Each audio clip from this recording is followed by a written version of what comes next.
So when we talk about influence, there's a technique or a strategy that we can use that will 10x your yeses or increase revenue by 24% without changing your product, even get you more financial aid or foreign aid, because I know everybody here is really concerned about foreign aid.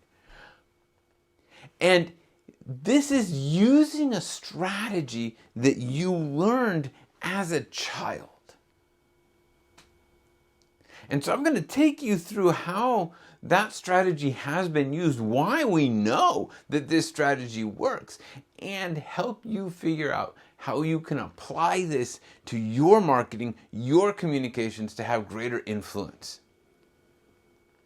What is the strategy that we learned from our mothers as children? And it goes something like this. Should I invite that person to my birthday party? Did they invited you to their birthday party? And you probably remember that as a kid, your parents would talk about how you have to reciprocate and give back and make those social connections. And it turns out this is a really big deal. So this idea of reciprocity. If I invite you to my birthday party, you are going to feel obliged to invite me to yours. If I give you something, you are going to feel obliged to do something for me. And it's not just for birthday parties, it also works for foreign aid. Think about the situation in Ethiopia in 1985. It was dire. There are few situations that were as bad as Ethiopia in 1985. They were in the middle of a famine. 800,000 people lost their lives. The entire world was sending aid and having concerts to support Ethiopia. In Mexico, life was going on normally until one day they were hit by a devastating earthquake, a real one, an 8.1 in Mexico City. And Mexico City is built on a lake, so it's a bit like an earthquake on Jello, right? The city was practically destroyed. The world then rallied behind giving aid to Mexico. I remember as a kid, we were collecting pennies and doing fundraising to now send money to Mexico. It seemed like the whole world was falling apart. But among the gifts to Mexico was a $5,000 gift from Ethiopia.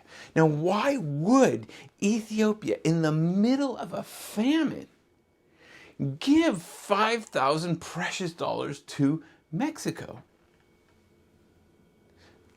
When they were asked, the Ethiopian Red Cross said that in the 1930s, Italy had attacked Ethiopia and Mexico had come to Ethiopia's aid, keeping Ethiopia free from Mussolini. They still owed Mexico. And that obligation was so strong that 55 years later, in the middle of a famine, they felt obligated to take the action. Even though actually it was somebody else who benefited.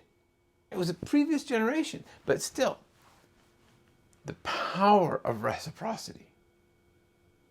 Now, this isn't just for foreign aid, right? So there was a study done in a fast food restaurant where they said, how can we increase the amount of money that people are spending in our restaurants? And they thought, why don't we give them a gift as they come in? So they did a control group and measured what the average spend was. And then one day they stood at the front door and they gave people keychains. Nobody actually wanted a keychain. Nobody needed a keychain, but they gave them a keychain. It was a gift. And as a result of giving them that gift, they found a 12.1% increase in ticket value.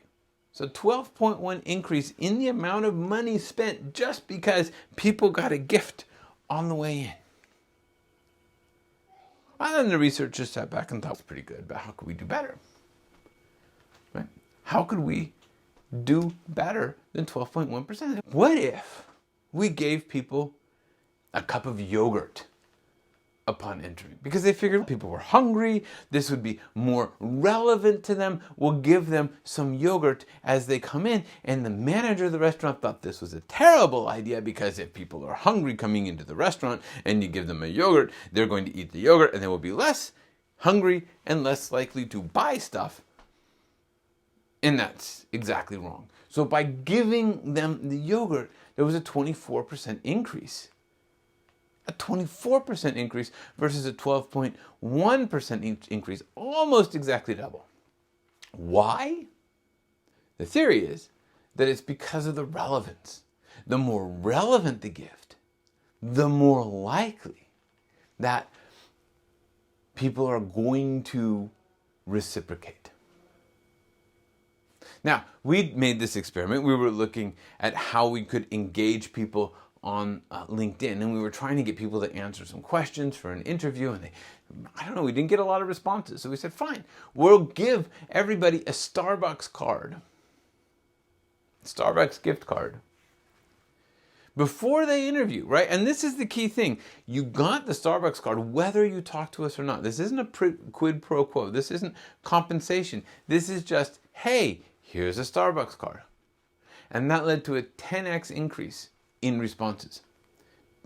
10 times more responses. And here's the interesting thing, is that most people didn't even cash in their Starbucks cards.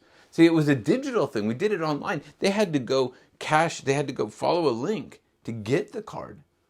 And most of them didn't even follow the link. But because we'd given the card, we got the benefit. You see this in more abstract ways as well, right? Not all giving has to be perfectly tangible. And I think a great example of this is advertising. Networks, back in the day of network TV, when people watched commercials to watch TV, they wanted to have as many ads as possible on the television.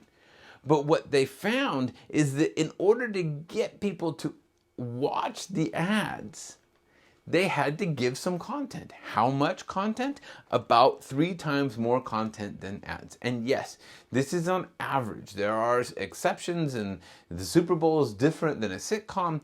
But at the end of the day, on average, 45 minutes of television to 15 minutes of ads.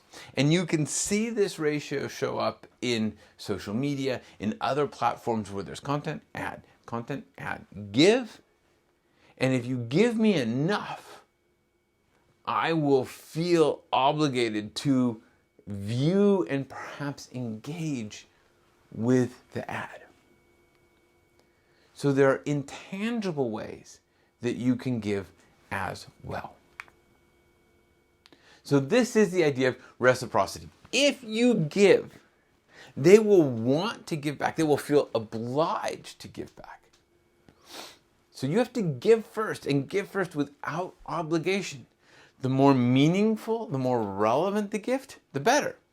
And intangible giving does work. So think about how you can apply this principle of reciprocity to your marketing communications. Now, you can check out the workbook below. We give you a couple of prompts, and you can start noting some of the actions you can take to increase your influence, and come back soon for the next video in the series.